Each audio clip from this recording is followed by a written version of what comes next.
नाज़रीन अस्सलामु अलैकुम वरहमतुल्लाहि वबरकातुहू। आप देख रहे हैं फ़िक्र नज़र पर दिन भर की 10 बड़ी खबरें।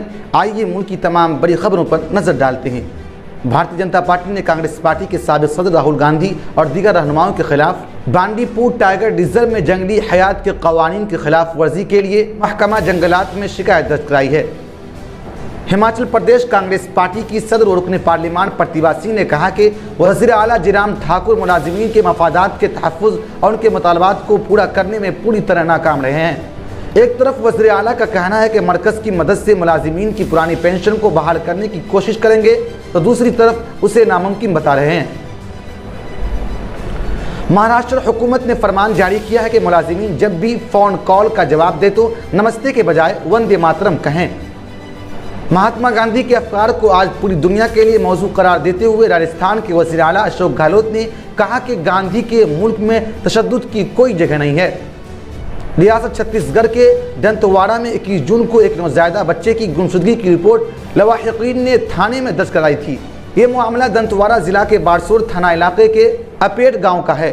अब इस वाक़े में पुलिस ने हैरान कर देने वाला इंकशाफ किया है। पुलिस का कहना है कि कत्ल वालिद ही ने किया है। भारत और अमेरिका अक़वाम मुत्तहिदा ने काबुल में तालीमी मरकज़ पर दहशतगर्दाना हमले की मजम्मत की है। गुज़िश्ता रोज़ काबुल काज एजुकेशनल सेंटर में खुदकश हमले में 20 अफराद हलाक और मुतअद्दिद दीगर ज़ख्मी हो गए थे।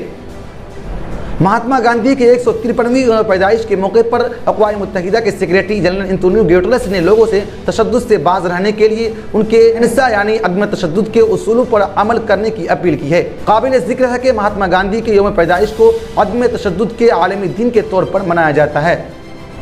पाकिस्तान की एक रिपोर्ट के मुताबिक रवां बरस पाकिस्तान में मानसून की शदीद बारिशों और सैलाब की वजह से जून के वक्त से अब तक के 1693 अफराद हलाक हो चुके हैं और इस दौरान तकरीबन 12,856 अफराद ज़ख्मी हो चुके हैं। इंडोनेशिया में फुटबॉल मैच के दौरान शदीद तशद्दुद के बाद भगदड़ मच गई। इस हादसे में तकरीबन 174 अफराद हलाक और मुतअद्दिद दीगर ज़ख्मी हुए हैं।